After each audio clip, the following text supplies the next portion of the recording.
The Vornak strike carrier Ascendant Talon dropped out of fold space 3 light towers from the world its navigators had labeled, in the flat clinical script of a hunting fleet, as Target 19. It was a small world. That was the first thing everyone aboard agreed upon, and the only thing they would remain in agreement about for the rest of their short, catastrophic lives. Small, a Rustendosian marble on the far edge of a contested spur, orbiting a stubborn orange sun that gave off more temper than warmth. The Vornak star charts marked it as a human colony of no consequence, population somewhere under 40,000, no orbital defense grid worth the name, no navy, no allies within a fold week's travel. A frontier settlement. The kind of place the great powers of the galaxy forgot to draw on their maps until someone wanted its ore. The Vornak wanted its ore. They wanted the thorium seams under its northern ranges and the deep mantle deposits its surveyors had barely begun to touch. Mostly, though, they wanted what the Vornak had always wanted, which was the simple, ancient pleasure of taking a thing from someone too weak to keep it. Warmaster Cathelis Dur watched the little world grow in the tactical display and felt the specific contentment of a predator who has already decided how the hunt will end. He was old for a Vornak field commander, which meant he had survived long enough to learn that most conquests were disappointments. The strong ones fought and cost you ships. The weak ones surrendered and cost you the satisfaction. Human colonies, in his long experience, tended toward the second kind. They wept, they negotiated, they offered you their leaders as though a chain of command were a currency, and then they became your subjects and were tedious forever after. Composition of the surface settlements, he said, not turning from the display. His intelligence officer, a slim young Vornak named Sevet whose crest had not yet fully darkened, recited from memory. One primary township, designated by the colonists as Redwater Hold, roughly 19,000 inhabitants, 6 satellite settlements, mining and agricultural, none exceeding 4,000, total defensive capability assessed as negligible. They possess civilian sidearms, industrial equipment, and a single decommissioned orbital lifter that has not flown in 9 local years. Militia. A volunteer watch, perhaps 300 armed, no coordinated command, no heavy weapons of any recognized class.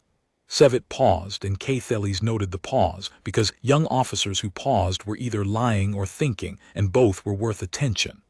There is one anomaly, Warmaster.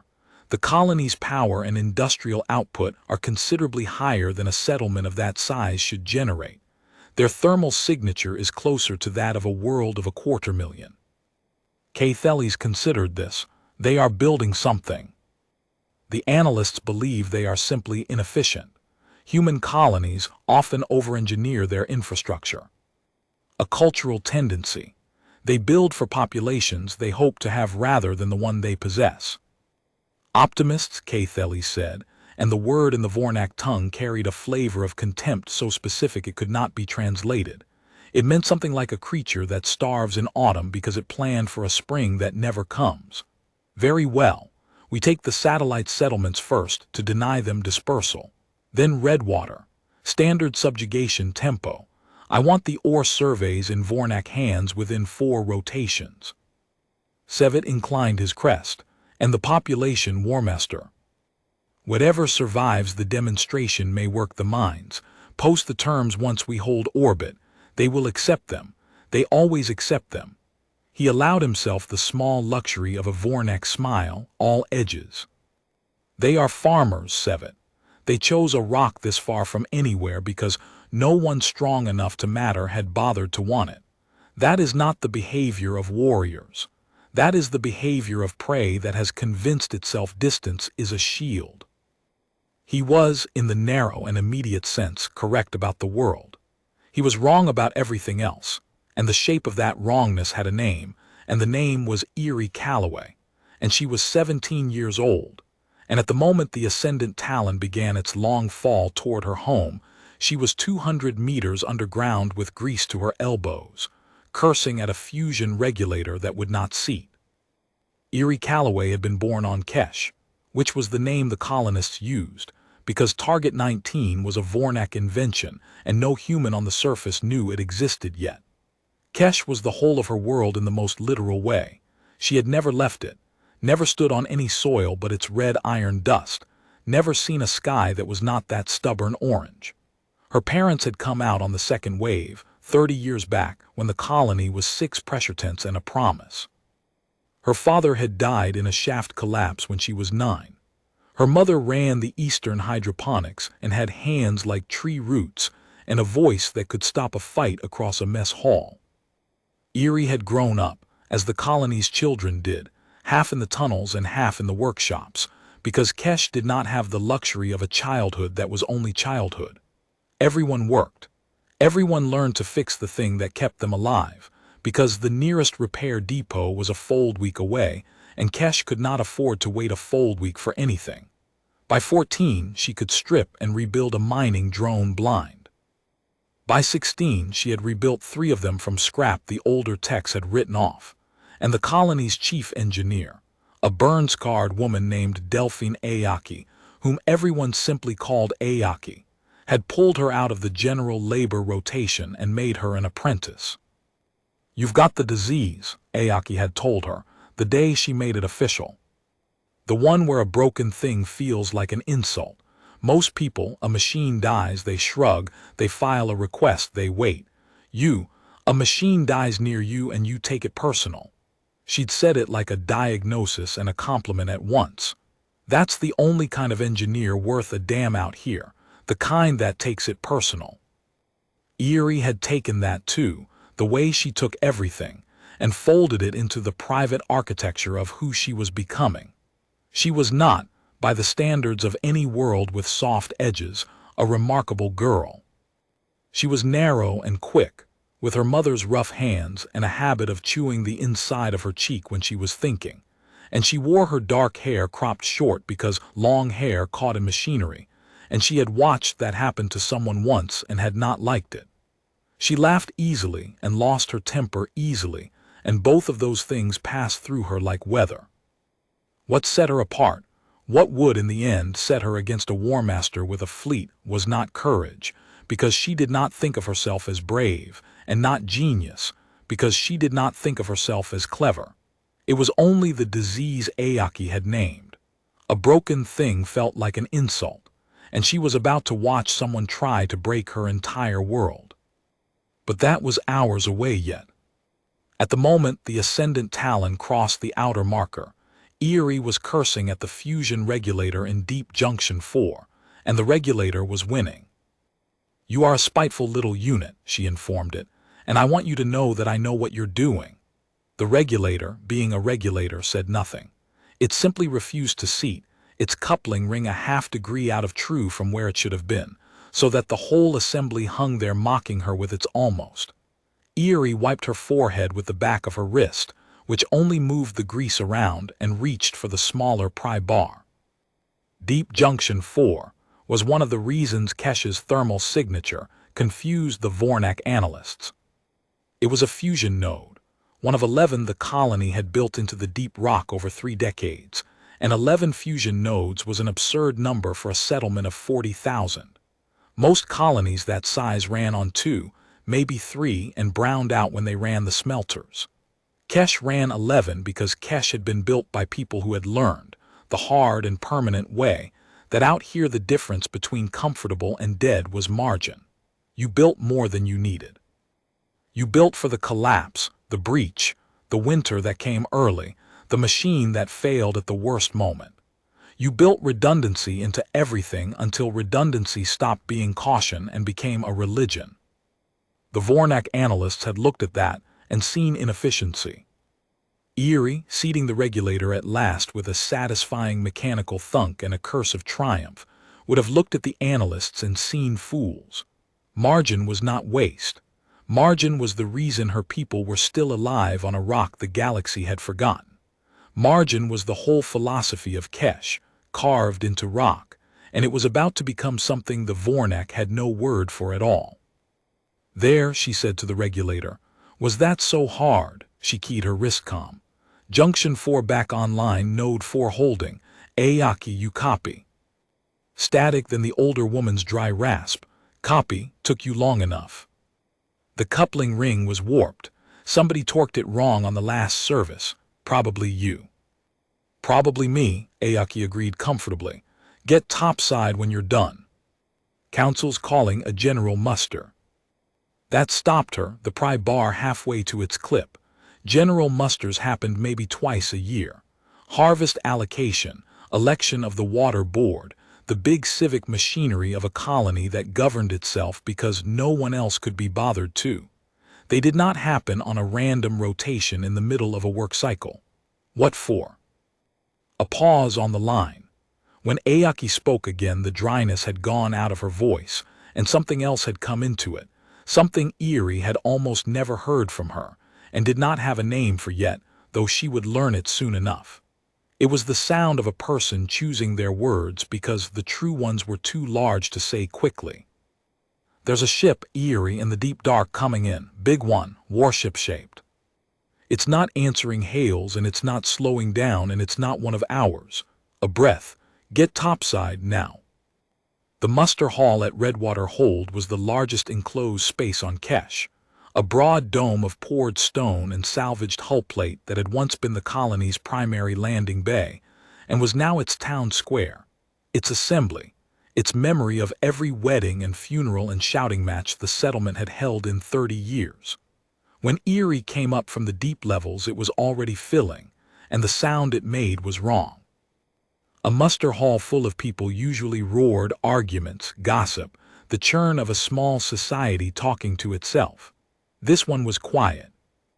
19,000 people, or as many as could crowd in and stand in the corridors beyond, and they were quiet, and the quiet had a texture to it that made the hair on Iri's arms stand up.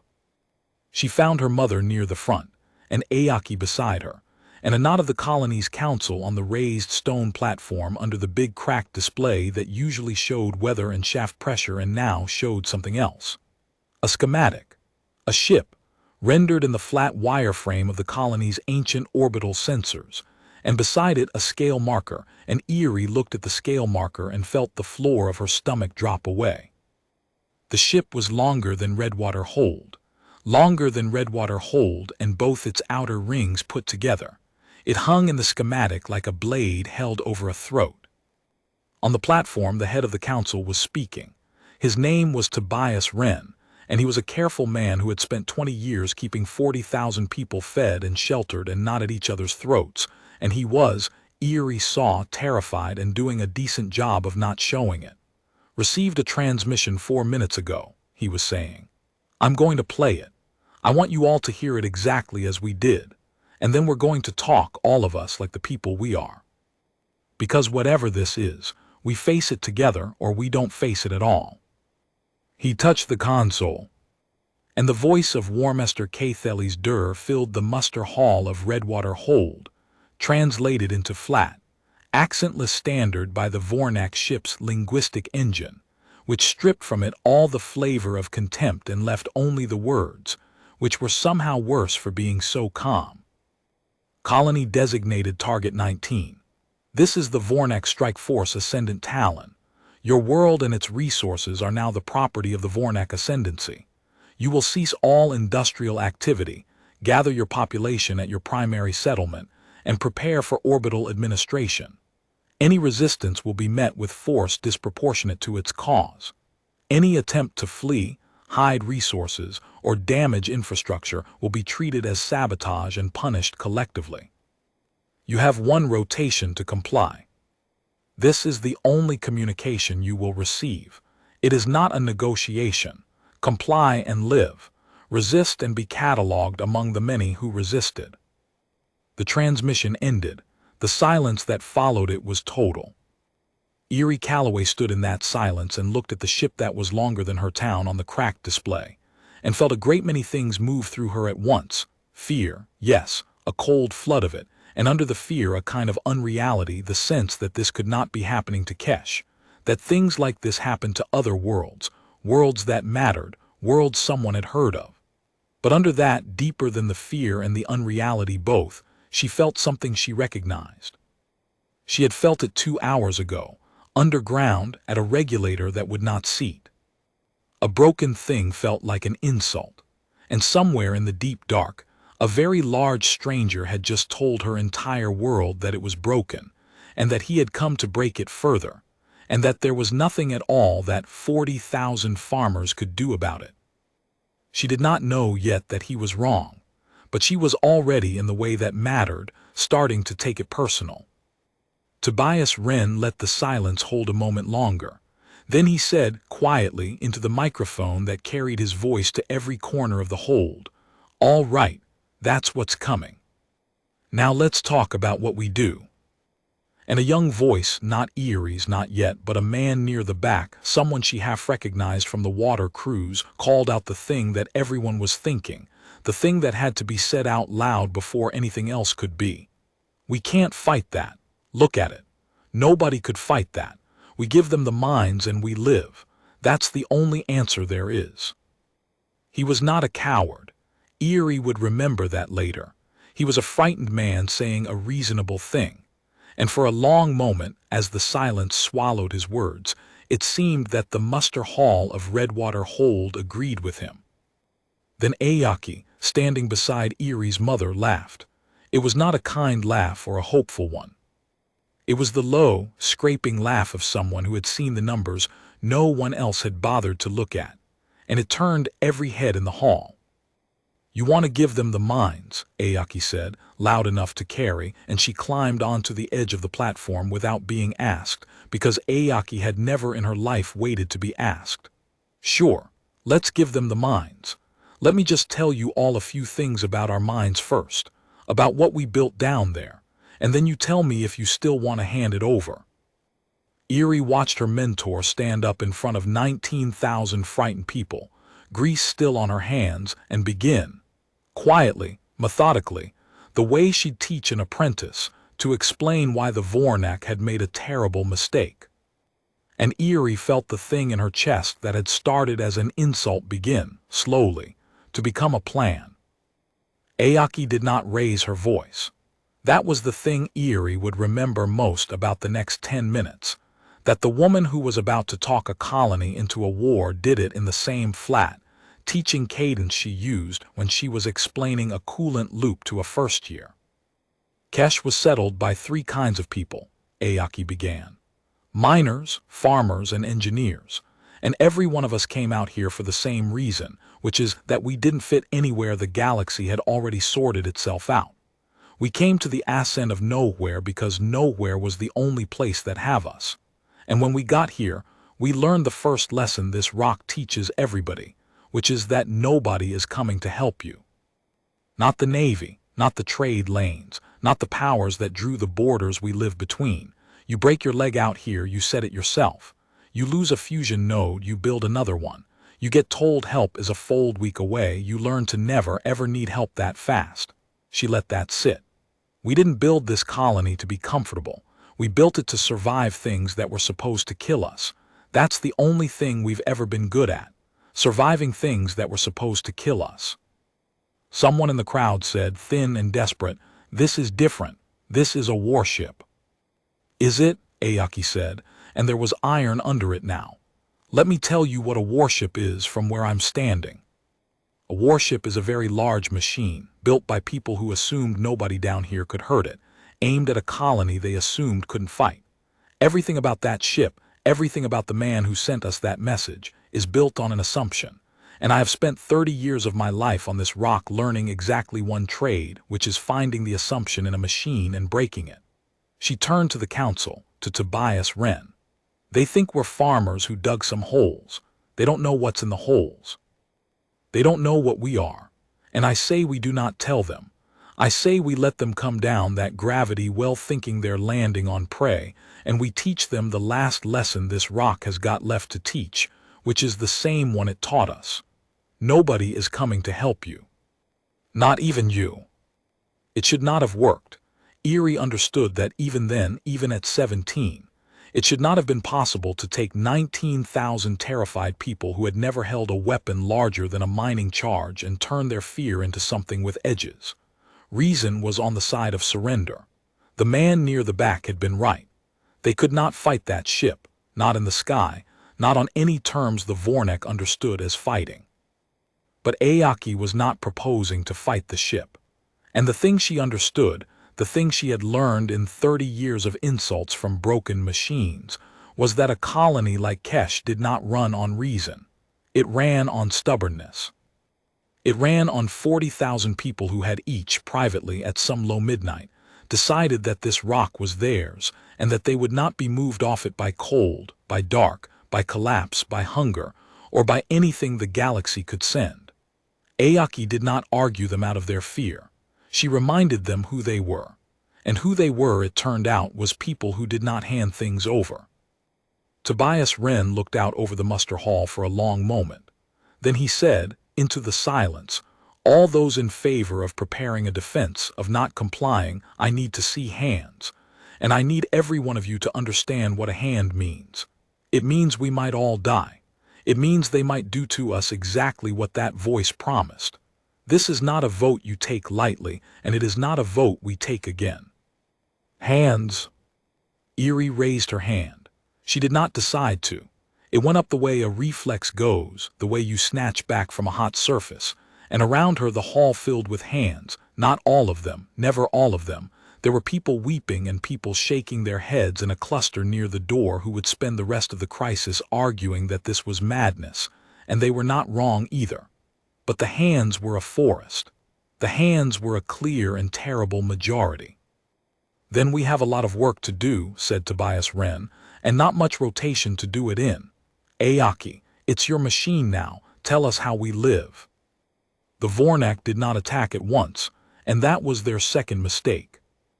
Cathelis Dur was a patient hunter, and patience in a hunter is usually a virtue. He had given the colony one rotation to comply because rotations of dread did his work for him. In his long experience, a population left to stew in its own helplessness for a full-day cycle arrived at the correct conclusion on its own. They talked themselves into surrender. They did his subjugation for him, and delivered themselves gift-wrapped and broken, and he did not have to spend a single ordnance rack. Mercy, the Vornek said, was simply cruelty that had learned to be efficient. He would give Target 19 its rotation, and at the end of it he expected to find them gathered and cowed at their primary settlement, exactly as instructed. Aboard the Ascendant Talon, young Sevet watched the surface through the deep sensors and did not like what he saw. He did not say so at first because he was young and Cathelis was a Warmaster, and the correct behavior of a junior officer was to observe and to hold his observations until they were solid enough to survive scrutiny. But he watched, and what he saw was that Target 19 was not doing what a cowed colony did. A cowed colony went quiet. Its industry stopped. Its people gathered where they were told, huddled and visible, offering their compliance as loudly as they could so that the sky would see it and be merciful. That was the pattern. Sevet had seen it 4 times. Target 19 did the opposite. Its industry did not stop, it surged. In the hours after the ultimatum, the colony's thermal signature climbed, then climbed again, until the little world was throwing off heat like a forge in full burn. Its people did not gather at the primary settlement. They dispersed, not fleeing, which would have been sabotage and which Sevet would have understood, but moving with the ordered purpose of a body redistributing itself. Traffic between the satellite settlements and the deep mines tripled. Whatever they were doing down there, they were doing it fast, and they were doing it everywhere. And Sevet had the deeply uncomfortable sense of watching an anthill that had been kicked, not the panic he expected, but the terrible coordinated industry of a colony that had received a threat and was answering it with work. He brought it to Cathelis at the 7th hour. "Warmaster, the colony is not complying." They rarely comply immediately. Compliance is a decision, and decisions take time. Fear is doing our work. "With respect, Warmaster, I do not believe it is fear." Sevet keyed the thermal overlay onto the tactical display. "Their industrial output has increased 400% since the ultimatum. They are not shutting down, they are building. and their population is not gathering. It is dispersing into the deep mine networks here, here, and here. He indicated the northern ranges, the deep junctions, the tunnel systems that riddled the world's crust like the burrows of some enormous animal. I have run the dispersal pattern against known colonial behaviors. It matches none of them. It matches, most closely, a fortification protocol. Cathelis looked at the overlay for a long moment. Then he did the thing that would, in the end, kill him and 11,000 of his people, which was that he decided the pattern in front of him meant what he wanted it to mean rather than what it was. They are hiding their ore, he said, and frightening themselves into their holes. Good, let them. A population underground is a population that has already conceded the surface. We will land, take the surface, and dig them out at leisure. Prepare the drop force. We advance on the primary settlement at the end of the rotation, as planned. Warmaster. Sevet, not sharp, almost gentle, which was worse. You are young, and you have learned to look at a machine and see its intention. That is a good instinct, but you have not yet learned to look at prey and see its nature. These are humans, farmers. I have taken 9 worlds. I have never once seen prey turn and become the hunter because it is not in prey to do so. What you are watching is the last frantic activity of a colony that knows it is caught and cannot admit it. When we land, it will collapse. It always collapses. He turned back to the display and his crest settled and the conversation was over. Prepare the drop force. Sevet inclined his crest and withdrew. And as he went, he did a thing he would tell no one about, a thing that would have ended his career and possibly his life had Cathelis known. He quietly, privately, began to update his own estimate of Target 19's threat level. Not because he had evidence, but because 30 years from now, or however long a Vornek officer got, he wanted to be able to say that he had been the one who looked at the anthill and understood before anyone else that the pattern was wrong. He was the only Vornek aboard the Ascendant Talon who survived to say it. 200 meters under Redwater Hold, in the machine space that Aoki had commandeered as a command post, Iri Calloway was learning what it meant to prepare a world to be defended in less than a rotation. And the shape of it was nothing at all like the wars in the old training records. There were no soldiers. That was the first thing to understand. Kesh had 300 volunteer watch who had rifles, and against a strike carrier 300 rifles were a joke and everyone knew it. So the defense of Kesh was not going to be fought by soldiers. It was going to be fought by engineers and miners and hydroponics techs, and the whole quiet infrastructure of people who kept a colony alive. And it was going to be fought, Aoki had decided within the first hour, with the only weapon Kesh had in abundance, which was the world itself. They're going to land, Aoki said, to the dozen people crammed into the command post, the section heads and shaft bosses and the sharper apprentices, Iri among them. She had the great tunnel map of Kesh thrown up on the wall, 30 years of digging rendered in glowing lines, and it looked like the nervous system of some vast buried thing. Ren's read of their transmission, and I agree, is that they'll put troops on the surface at Redwater. They want the settlement, they want the population, they want us gathered and processed. So they'll come down here to the biggest target expecting to walk in. Question is what they walk into. They've got orbital fire, said one of the shaft bosses, a heavy man named Okonkwo. They can just glass us from up there. Why land at all? Because they want the mines intact and the labor alive, Iri said, before she decided to speak. Every head turned. She felt her face go hot, but she kept going, because she'd been thinking about it since the muster and the thought would not sit still. That message, he said orbital administration and work the mines. He doesn't want a dead rock, he wants a working one with us working it. If he just wanted us gone, he'd have opened fire already. He wants the ore, and the ore needs miners, and that means he needs us mostly alive and the mines mostly intact. Which means, she looked at the tunnel map, and the shape of it came to her all at once, the way a stuck regulator suddenly seats. He can't use his big guns.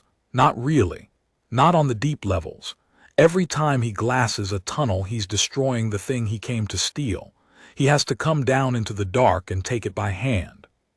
He has to fight us where we're strongest and he's blindest, and he doesn't even know that's what he's doing.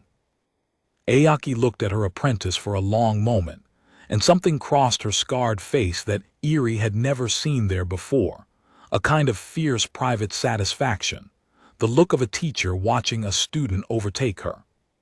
"Say that again," Ayaki said quietly, "to everyone, because that's the whole war right there and you just found it faster than I did."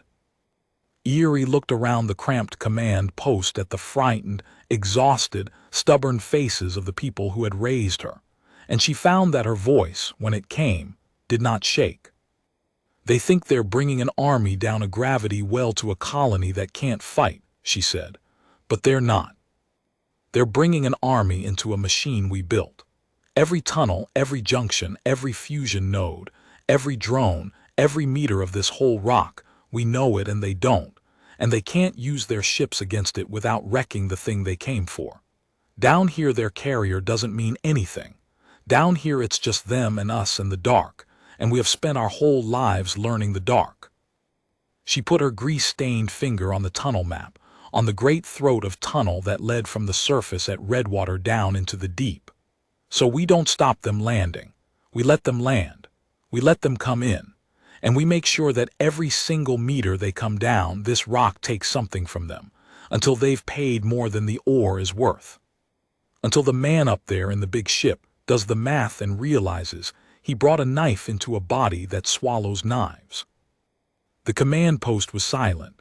Then Okonkwo, the heavy shaft boss who'd asked why they'd land at all, exhaled slowly and said, "Kids describing a mine collapse, on purpose, controlled, level by level."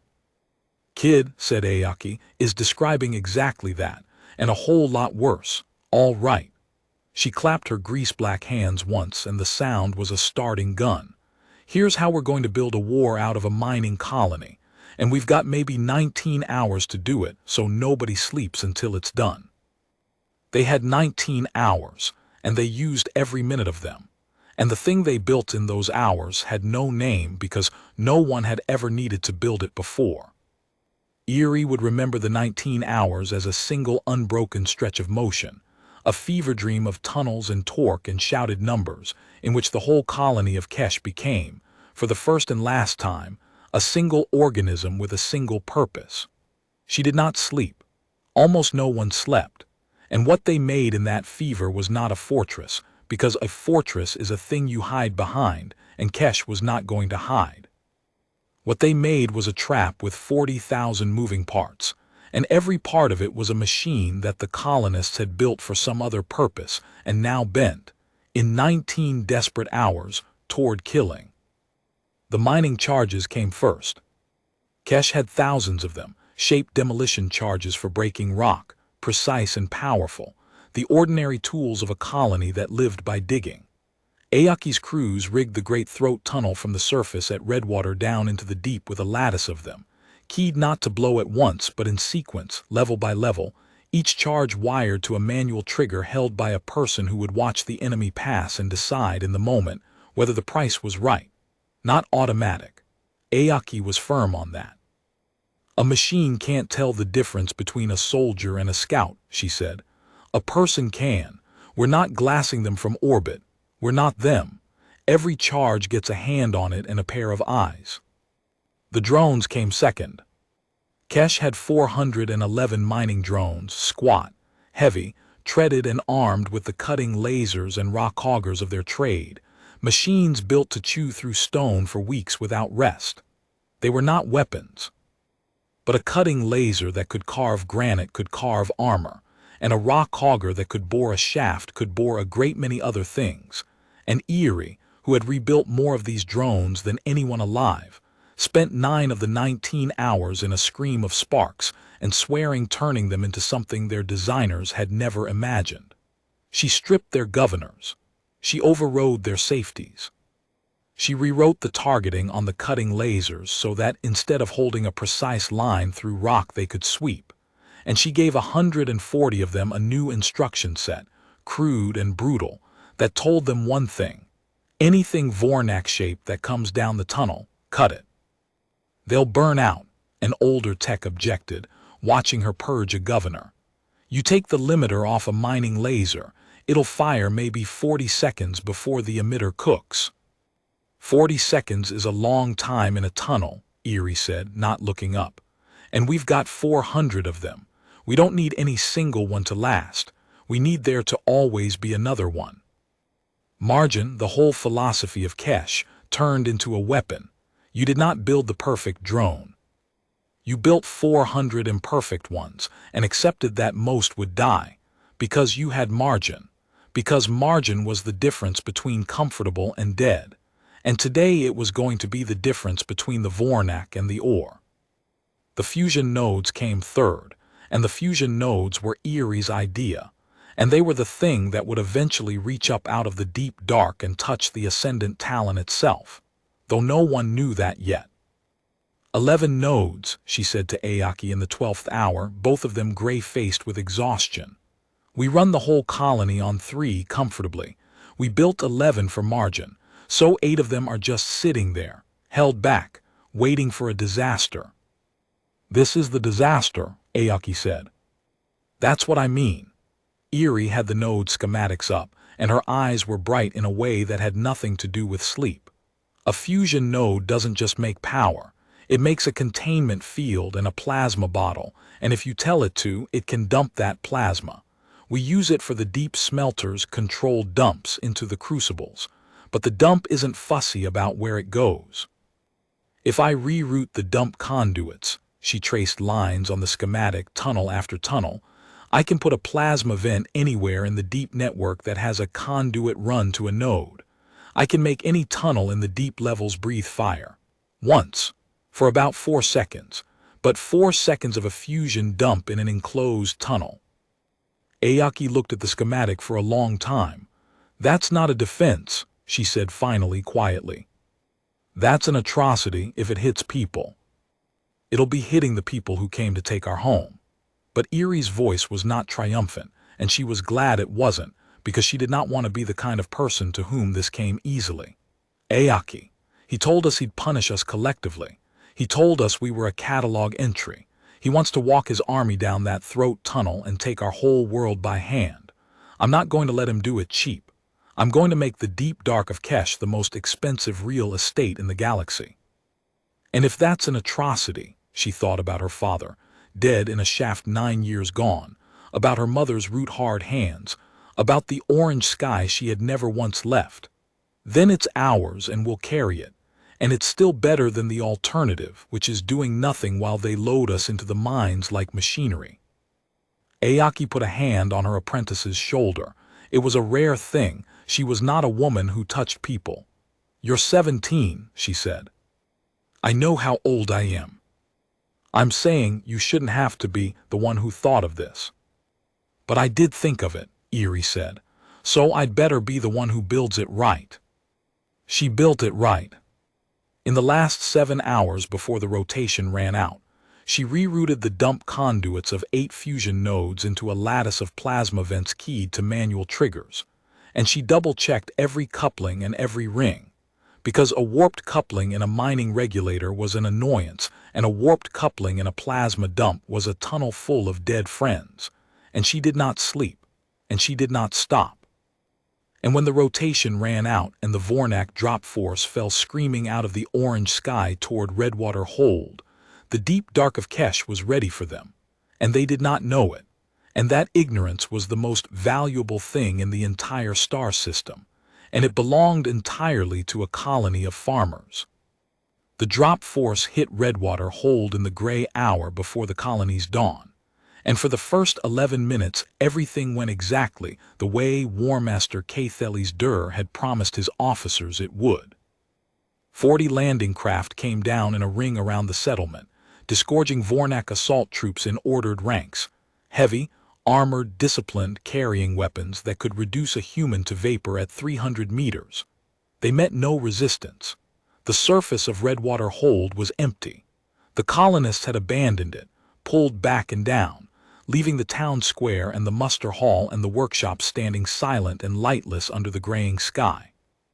The Vornak swept through it in minutes, weapons ready, finding nothing to shoot. No barricades, no defenders, no last desperate stand. An empty town waiting. To the Vornak field commander on the ground, a scarred veteran named Osek who had led drop forces onto 6 worlds, it read as exactly what Catheles had said it would be. A collapse. The prey had gone to ground. They had abandoned their surface and fled into their holes, exactly as cowed populations did, and now it only remained to go down after them and dig them out. Primary settlement secured, Osek reported to the Ascendant Talon. No resistance. Population has withdrawn into the subsurface network as anticipated, requesting permission to advance into the deep levels and secure the mining infrastructure and labor. Granted, came Catheles' voice, warm with the satisfaction of a prediction confirmed. Standard tempo, Osek. Secure the levels one at a time. Take casualties as necessary but keep the infrastructure intact. And Osek, a pause. There may be some initial defiance.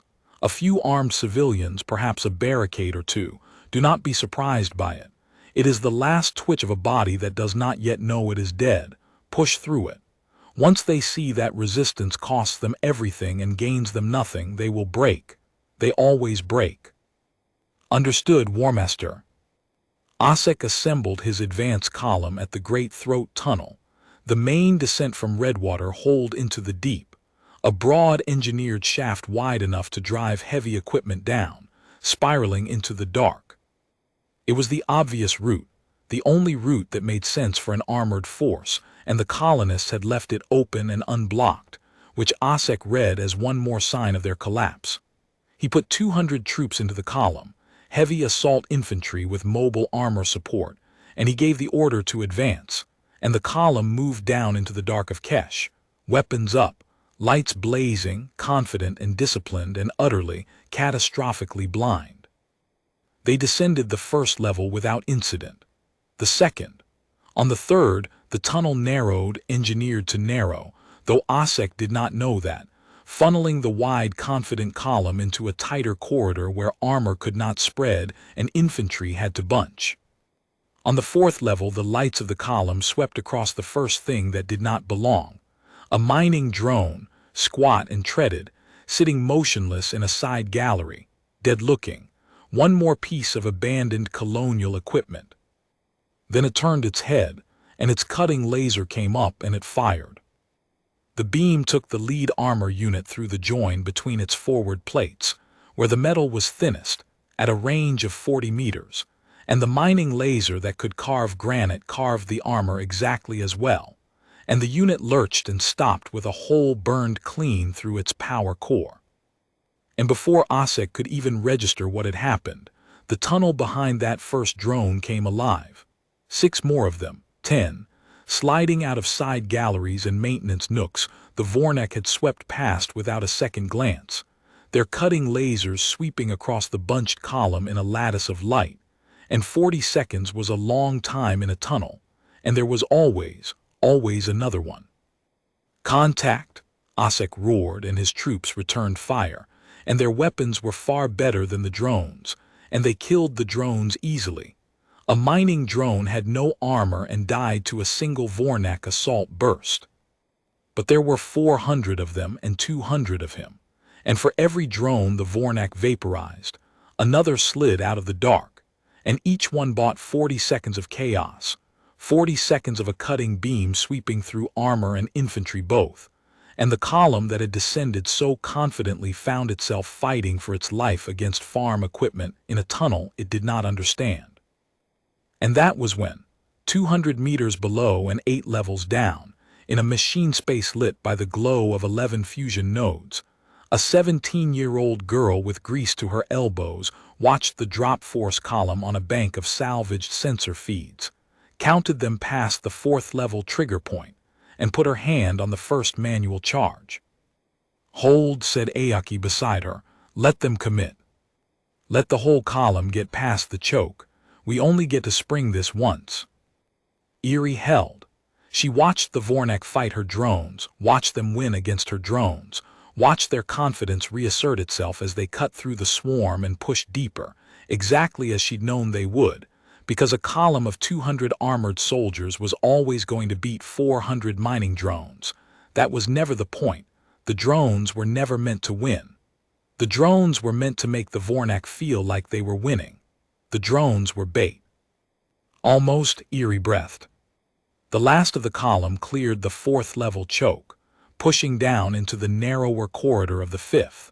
200 Vornak assault troops packed into an engineered killbox they thought was a retreat route, chasing the last of the drones deeper into the dark of a world they had come to steal.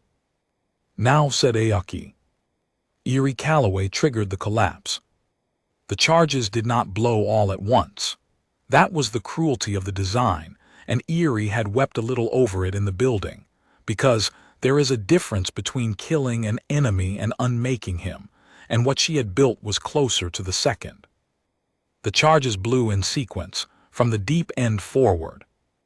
The first collapse sealed the 5th level corridor ahead of the Vornak column, dropping 100,000 tons of engineered rock across their line of advance, so that the troops at the front turned in the sudden thunder and dust to find their path forward gone. Then the second sequence sealed the 4th level choke behind them, and the 3rd and the 4th, each collapse a hammer blow that walked back up the throat tunnel toward the surface, and in the space of 11 seconds the confident advance column of the Vornak Ascendancy was not a column anymore. It was 200 armored soldiers sealed into a section of dead tunnel, cut off from the surface, cut off from each other, in the dark, in the dust, in a world that had just closed its fist around them. And then Iri opened the plasma vents. She did it from the machine space, from a bank of manual triggers she had wired with her own hands, and she did it with her eyes open and her jaw set and her mother's root-hard steadiness in her spine, because someone had to, and because she had built it, and because she would not ask anyone to pull a trigger she was not willing to pull herself. 8 fusion nodes dumped their plasma into the rerouted conduits, and the deep tunnels of Kesh breathed fire for 4 seconds, and the sealed sections of the throat tunnel became, briefly, hotter than the surface of the stubborn orange sun the colony orbited. When it was done, the Vornak advance column of 200 did not exist anymore. There was nothing left to catalog. In the machine space, no one cheered. Iri sat with her hands still on the triggers and felt the enormity of it move through her, the weight of a line crossed that could never be uncrossed, and beside her Aoki was very quiet, and her mother, who had come down to be near her, put an arm around her and said nothing, because there was nothing to say. They had done it. They had killed 200 soldiers with a mining colony and a girl's understanding of margin. And the doing of it had cost them something too, some innocence about who they were, and every person in that machine space felt the cost, and not one of them regretted the choice, and both of those things were true at once and would remain true forever. "They'll send more," Iri said finally into the silence. Her voice was steady. She had decided it would be. He won't understand what happened, not really. He'll think it was a lucky collapse, a booby trap, one clever ambush. He won't understand that it was the whole rock. So he'll send more and they'll come down the same way, expecting the same thing, and we'll do it again. Different tunnel, different sequence, but the same lesson. "How many times can we do it?" her mother asked. Iri looked at the tunnel map, at 30 years of digging, at the vast buried nervous system of the only world she had ever known. "As many times as he's willing to send them down," she said. "This whole rock is the trap, every level. He has to come and get us, and there's no version of coming and getting us that doesn't cost him. We built it that way. Aoki built it that way before she even knew she was doing it. 30 years of margin. We're going to spend all of it, and it's going to be enough." Aboard the Ascendant Talon, Warmaster Cathelis Dur received the loss of his advance column, with the flat displeasure of a man whose schedule has been inconvenienced. He did not at first understand it as a defeat. Sevet watched him not understand it, and the watching taught Sevet something about the nature of powerful men that he would carry for the rest of his life, which was that the thing that makes them powerful, their certainty, their refusal to be moved by the small evidence of the world, is the same thing that eventually kills them. Catheles had built his entire career on a single truth. That prey did not become the hunter. When the evidence of his own sensors told him that 200 of his soldiers had just been erased in 11 seconds by a colony of farmers, he did not revise the truth. He revised the evidence. A prepared collapse, he said. A demolition trap, they mine their own tunnels. Clever in the way a cornered animal is clever, it changes nothing. It only means the dig-out will cost more than I anticipated. He turned to Osek's second, a hard-faced officer named Verl who had inherited the ground command upon Osek's death. We do not go down their throat tunnel again. They have shown us it is trapped. We will open our own routes, bring down the heavy boring equipment. We will cut new shafts, on our terms, where they have not prepared, and we will take their deep levels section by section, and we will not give them the satisfaction of choosing the ground. It was a reasonable adaptation. It was, in fact, exactly the right military instinct. Do not attack where the enemy is strong. Open your own axis of advance. And it failed completely, for a reason that Catheles could not have understood, because it was not a military reason at all. It was an engineering reason. And the difference between a military commander and an engineer on the deep levels of Kesh was the difference between the Vornak and the colonists, and it was the whole war. The Vornak brought down their heavy borers and began to cut new shafts, on their own terms, into the deep rock of Kesh, and the colonists let them, because a new shaft cut by the Vornak was still a shaft in Kesh's rock, and the colonists had been living in that rock for 30 years, and they knew things about it that no survey and no borer could tell you. They knew where the water tables ran, and where the gas pockets sat, and where the rock was sound and where it was rotten, and where a shaft cut just there would intersect, 40 meters down, a natural fault that a single well-placed charge could open into a flood.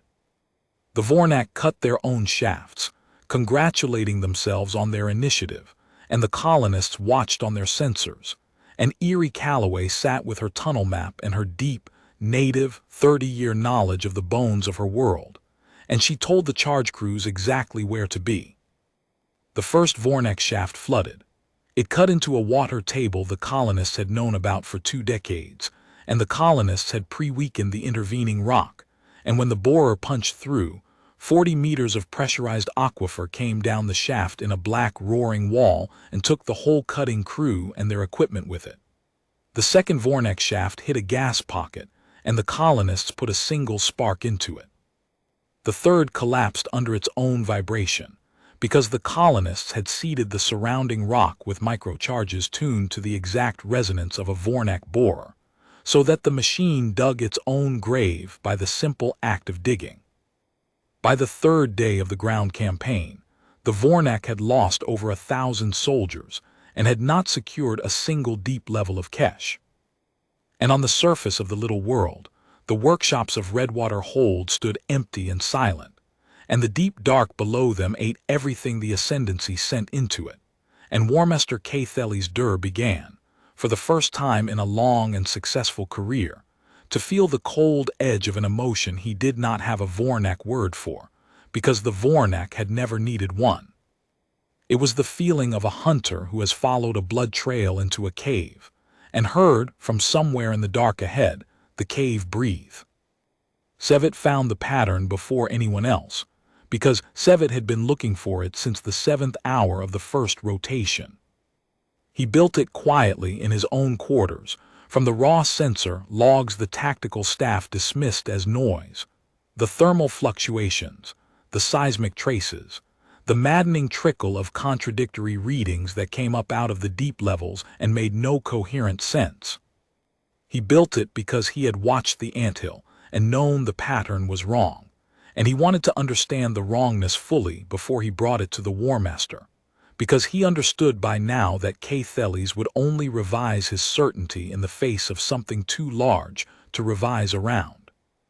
What Sevet found, when he finally assembled the whole picture, frightened him more than any weapon he had ever seen. The colonists were not fighting a battle, they were running a process. Every Vornak loss, the ambush in the throat tunnel, the flooded shaft, the gas pocket, the resonance collapse, was not an isolated clever trick.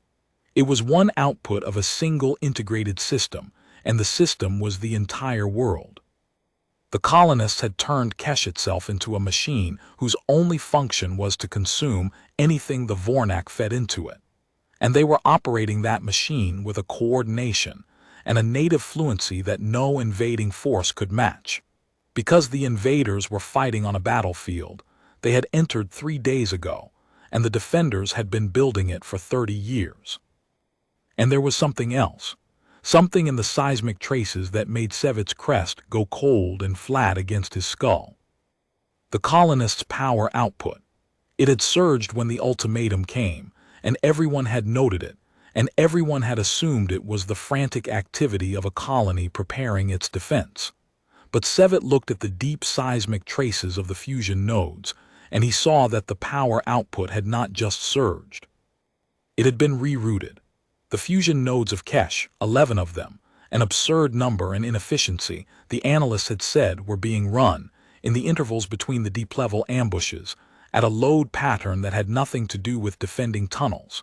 They were charging something, building towards something, storing energy in a configuration that Sevet's analysts, when he finally and desperately brought it to them, could only describe with a word that made the whole tactical staff go silent. The word was capacitor. Somewhere in the deep dark of the little world they had come to take as easy prey, the farmers of Kesh were building the largest coordinated energy storage event the Vornak instruments had ever recorded, and no one aboard the Ascendant Talon knew what it was for, and the not knowing was the single most dangerous fact in the star system. And it belonged, once again, to a colony that the Warmaster still, even now, 3 days and 1,100 casualties in, could not bring himself to call anything but prey. Sevet requested an audience with Catheles. He brought his charts. He laid out the whole pattern, the integrated system, the world as machine, the capacitor charge building in the deep. And he watched the Warmaster look at 3 days of catastrophic evidence and revise it, one final time, into something he could survive believing. A weapon, Catheles said slowly, studying the capacitor traces. They are building a weapon in the deep, a last desperate strike, perhaps against my ship. He almost smiled. Then we have found their spine at last, Sevet. And a spine is a thing you can break. If they are pouring everything into one great weapon in the deep levels, then everything else, their traps, their ambushes, is a distraction to buy time for its completion. So we do not give them the time. He rose and his crest was high again, his certainty reassembled around this new and comforting shape. We stop dancing in their tunnels, we find the weapon. And we bring the whole weight of this ship down on it before they can finish it. Locate the capacitor's focus, Sevet. Find me the heart of their machine, and I will put a fold lance through it and end this. Sevet inclined his crest and withdrew, and did not say the thing he had come to believe, because there was no longer any point in saying it. He had understood, watching the Warmaster reassemble his certainty for the third and final time, that Catheles Dur was going to die on this world, and that he was going to take a great many Vornak with him, and that the reason was very simple and very old and had nothing to do with the capacitor or the tunnels or the traps. The reason was that the Warmaster had come to a world of survivors and called them prey, and could not stop calling them prey even as they killed him, because to stop would mean admitting that everything he knew about the strong and the weak had been wrong, and he would sooner die than admit it. And so he would. Sevet went back to his quarters, and he began, very quietly, to prepare a lifeboat. The days of the ground campaign were the longest of Iri Calloway's life, and she lived them almost entirely underground, in the amber glow of the fusion nodes, and she would carry the smell of them. Hot metal, rock dust, scorched insulation, the particular reek of a colony fighting for its life, for the rest of her years. The Vornak did not stop coming. That was the horror of it, the grinding, relentless horror that the training records never captured. Catheles Dur had 11,000 soldiers and a Warmaster's refusal to be beaten, and every time a shaft flooded or a column died in the dark, he sent more, because he could not do otherwise, because to stop was to admit. And the colonists, who had no reserves, who had only their tunnels and their drones and their dwindling margin, had to meet each new incursion with fewer hands and fewer machines than the last. Iri worked. That was how she survived it, the only way she knew how she worked. When a drone came back from the deep levels with its emitter cooked and its treads shot away, she rebuilt it, or stripped it for the parts that would rebuild two others.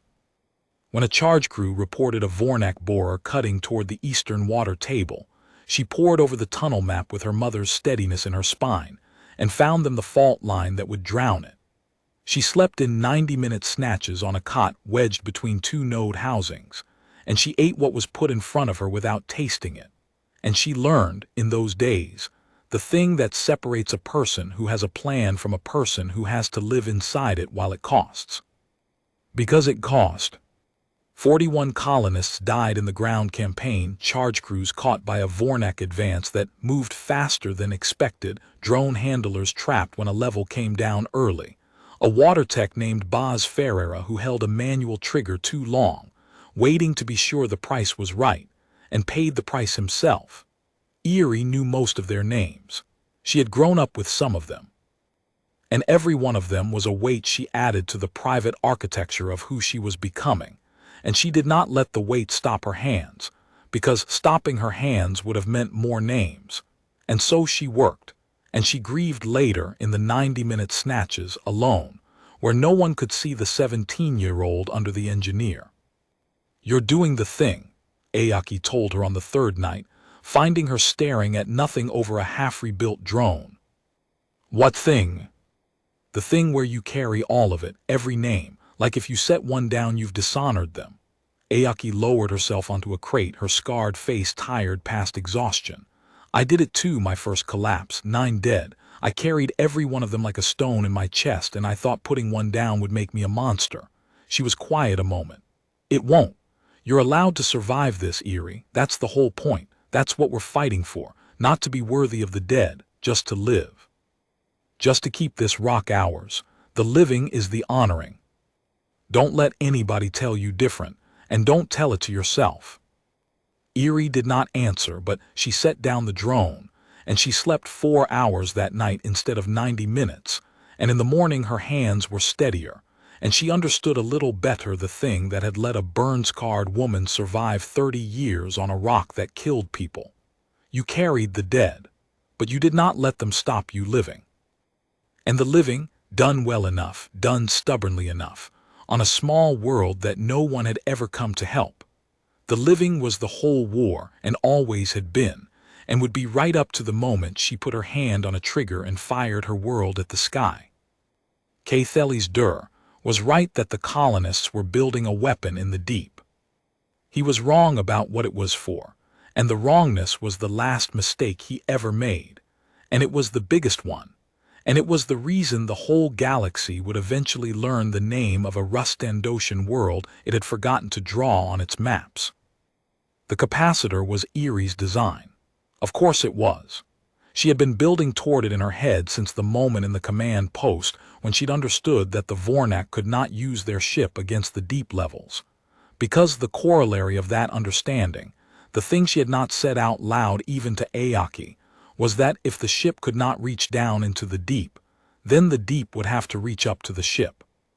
"You can't shoot a strike carrier with a mining laser," she'd said to Ayaki on the 4th day, the two of them alone in the machine space, the fusion nodes humming their slow charge into the dark. "You can't shoot it with anything we've got. It's in orbit, it's armored, it's built to survive naval combat. Nothing on this rock can touch it." "So we don't touch it," Ayaki had said tiredly. "So we make the deep levels cost more than the ore, and we make him leave. That was always the plan. Bleed him until he does the math." That was the plan. Iri had chewed the inside of her cheek. "But he's not doing the math, Ayaki. 3 days, 1,100 dead. Any commander with sense would have pulled back to orbit and glassed us from range by now, taken the loss, written us off. He hasn't. Because he can't. Because pulling back means admitting we beat him, and something about him can't admit it. Sevet, whoever's running their intelligence, they've figured us out, I'd bet my hands on it. But the man in charge won't listen. And that means he's going to keep sending them down here until we run out of margin. And we will run out. We've got maybe 4 more days of tunnels in us. Then he wins by attrition, and everything we've spent is for nothing. Ayaki had been quiet a long time. You have an idea. I have a terrible idea. And Iri had brought up the fusion node schematics and the orbital mechanics and a single number she'd been circling for 2 days. 11 fusion nodes. If I run 8 of them in a charge cascade, store the energy instead of dumping it, build it up over days into the deep capacitor bank, I can accumulate a discharge bigger than anything this colony was ever meant to produce. And a fusion discharge is just plasma held in a magnetic bottle. And a magnetic bottle can be shaped. And if I shape it into a lance and root it up the deepest vertical shaft we've got, the old core survey bore that goes almost straight up to the surface. Ayaki had stared at her. You want to fire the colony at the ship? I want to fire 30 years of margin, Iri had said, up a hole in the ground at the exact moment that ship passes over it. 1 shot. It'll destroy every fusion node we have. It'll leave the colony dark and cold and defenseless. If it misses or if it doesn't punch through his armor, we're finished. No power, no traps, nothing. It's everything all at once on 1 shot. She'd looked at her mentor. But if it hits, if the whole stored soul of this colony hits that ship in 1 lance, I don't think there's an armor in the galaxy built to take it. Because nobody builds armor to survive being shot by a planet. Nobody thinks a planet can shoot. And Ayaki, who had spent 30 years teaching this girl to find the assumption in a machine and break it, had looked at the most dangerous assumption in the star system, that a colony of farmers could not reach up and touch the sky, and she had said, very quietly, then let's break their last one. Build it. I'll help you aim. They built it in 3 days, while the deep levels bled the Vornak white, and on the 4th day everything came together at once, the way disasters and deliverances both do. The Vornak found the capacitor. Sevit's analysts finally triangulated the charge focus to the deep core survey shaft under the northern ranges, and Catheles, certain now that he had found the heart of the enemy's machine, brought the ascendant Talon into a low orbit to bring his fold lance to bear, exactly as Sevit had predicted he would, exactly as Iri had hoped he would. Because a fold lance had to be aimed, and to aim it at the deep shaft the great ship had to come low, and to come low it had to pass, at the bottom of its orbit, directly over the northern ranges, directly over the mouth of the core survey bore, directly into the one place in the entire star system where the deep dark of Kesh could reach up and touch it. He's coming into position, Ayaki said, watching the orbital track on the salvaged sensors. Her voice was steady but her hands were not. He thinks he's lining up his shot. Iri, if we're wrong about the timing. We're not wrong. Iri sat at the trigger she had built with her own hands, the master trigger, the one that would fire 8 fusion nodes worth of stored soul up a hole in the ground at a ship longer than her town. Her mother stood behind her. The whole command post was silent. On the surface, in the deep, 40,000 people who could not see the sky waited in the dark for a 17-year-old girl to decide the fate of their world. He's going to pass over the shaft in 90 seconds. His fold lance takes 40 seconds to charge once he's in position. So he'll start charging as he comes over the ranges, and he'll fire at the bottom of his orbit, right over the shaft. Which means for about 8 seconds he'll be sitting still relative to us, right over the mouth of the bore, charging a weapon, thinking he's about to win. She watched the track. Her jaw was set. Her mother's word for the expression later would be her father's face, the face he'd worn going down into the shafts, the face of a person walking toward the thing that could kill them because someone had to. And that's when we fire. Not before. He has to be committed. He has to be sure. He has to think in the last second that he's already won. Because that's the whole war, Ayaki. That's been the whole war since the first minute. They came here sure they'd already won. We just have to let him be sure one last time. The Ascendant Talon came over the northern ranges of Kesh, huge and confident and low, and in its command deck Warmaster Cathelis Dur watched the deep shaft that held the enemy's weapon, and felt the clean satisfaction of a hunter about to end a hunt that had cost him more than he'd expected, but that would end, as all his hunts ended, with the prey broken and the strong prevailing. His fold lance began to charge. 40 seconds. He would put it through the heart of their machine, and this tedious, expensive world would finally break. "Warmaster," said Sevet from his station very quietly, "the capacitor, it is not discharging into a weapon aimed at the ground. The vector," he stopped. He had understood it all at once in the last seconds, the shape of the thing he had been chasing for 4 days, and the understanding was so large and so simple that it took the air out of him. The capacitor was not a ground weapon they were racing to destroy. It had never been. It was aimed up. It had always been aimed up. And they had brought the ship into the one position, low and slow over the shaft where up meant them. "Warmaster, we have to move the ship. Now. We have to move the ship now." "We do not move the ship," Cathelis said, not even looking at him, his crest high, his certainty total, 30 seconds from victory. "We are about to win. Hold position and fire on my mark." Down in the deep dark of Kesh, at the bottom of the ship's orbit, in the 8-second window when the Ascendant Talon hung nearly motionless over the mouth of the Courserve bore, sure of its victory, charging its lance, Iri Calloway looked at her mother, and her mother nodded, and Iri Calloway fired 30 years of margin up a hole in the ground. The 8 fusion nodes discharged as one. The stored soul of the colony, every joule of the absurd, redundant, overbuilt power that a colony of survivors had spent 3 decades pouring into the deep rock.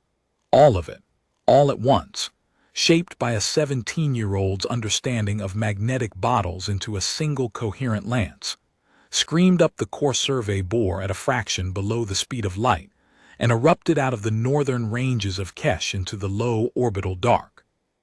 And it hit the Ascendant Talon exactly where the great ship's belly hung fat and low, and certain over the world it had come to take. Nobody builds armor to survive being shot by a planet. Nobody thinks a planet can shoot. The lance went through the strike carrier the way Iri's mining lasers had gone through Vornak armor on the first day. Through the join, through the assumption, through the soft belief that the direction of danger was down. It punched through the ventral armor and the drive spaces and the fold core. And the fold core breached, did what breached fold cores do. And the Ascendant Talon, the strike carrier of the Vornak Ascendancy, longer than the town it had threatened, crewed by the certainty of a Warmaster who could not stop calling survivors prey, came apart in the orange sky over Kesh, in a light that the colonists deep underground felt as a tremor and a distant sound, like the whole world drawing one enormous breath. Warmaster Cathelis Dur died still sure that he had won, in the last quarter-second before the light, which was perhaps the only mercy the day allowed him, and it was a mercy he had not earned, and it did not matter because he was gone, and 11,000 of his people with him, and the world he had called easy prey went on turning, and the farmers who lived on it went on living. In the deep dark the command post was silent, and then it was not. Iri Calloway sat with her hand still on the master trigger, and the sensors showed nothing where the great ship had been, only an expanding cloud of light, and for a long moment no one in the command post could make a sound at all. And then her mother's arms were around her, and Aoki was gripping her shoulder hard enough to bruise, and the sound that came up out of 40,000 people in the deep levels of Kesh when the word reached them was not a cheer, not exactly, because a cheer is a small bright thing, and this was enormous and dark, and threaded through with grief for the friends the tunnels had cost, and awe at what they had become. It was the sound of a colony that had been told it was prey, and had answered, and had been proven right about the only thing it had ever been sure of, which was that this rock was theirs, and they would not be moved off it. Sevet survived. He had prepared his lifeboat, and when the lance breached the fold core he was already in it, already falling clear, and the fragment of the strike carrier that carried him tumbled down through Kesh's atmosphere and came to rest, half buried, in the red iron dust 12 kilometers from Redwater Hold. The colonists found him 3 days later, sitting in the wreckage, having made no attempt to flee or hide, waiting for them with the calm of a man who had understood everything a long time ago. They did not kill him. Tobias Wren wanted to know why, and Sevet, young, crest gone pale, the only Vornak in the star system who had looked at the anthill and understood, told them. He told them all of it, the ultimatum, the certainty, the Warmaster who could not stop calling them prey. And then he told them the thing he had come to understand in the lifeboat, falling, watching the ship die. He never saw you, Sevet said, through the colony's translator to the assembled council and to Iri Calloway who stood among them, 17 years old, grease still under her nails. That was his mistake, and it was not a small one, and it was not only his. The whole galaxy makes it. We see a small world at the edge of nowhere and we see weakness, because we have decided that weakness is what small and faraway things are. We never ask what a small world had to become to survive being small and far away. We never ask what 30 years of nobody coming to help teaches a people. His pale eyes found Iri. You did not defeat a strike carrier because you were strong. You defeated it because you were survivors, and survivors are the one thing in the galaxy that we have never learned to fear and should have, and now, because of this world, because of what you did here, perhaps will. He inclined his crest to her, the gesture of Vornak gave only to a thing it had learned to respect. They will hear about this. I will make sure of it if you let me live to carry it. Every power that ever looked at a human colony and saw easy prey is going to hear the name of this rock, and they are going to remember it. And the next time they stand over a small world at the edge of nowhere and think about reaching down to take it, they are going to hesitate. Because of a girl with grease on her hands who fired her whole world up a hole in the ground rather than be taken. That is what he never understood. That is what none of us understood. There is no such thing as easy prey. There are only survivors you have not met yet. They let him live. He carried the story as he'd promised, and the galaxy did hear it, and the name of a Rustandosian world it had forgotten to draw on its maps became, in the years that followed, a thing spoken carefully in the war councils of powers far larger than the Vornak ascendancy. A cautionary name, a place where a contemptuous fleet had gone looking for easy prey and found, instead, the galaxy's greatest mistake. Iri Calloway did not become a legend, or not to herself. She went back down into the deep, once the grieving was done and the rebuilding began, because the fusion nodes were slagged and the colony was cold and there was a very great deal of margin that needed building back, and building margin was her trade. She was 18 when they finished the first new node, and 19 when they finished the 11th, more than they needed, absurdly more, an inefficiency, an insult to anyone who did not understand. But Iri understood, and so did every soul on Kesh, and so now did a watching galaxy. You built more than you needed.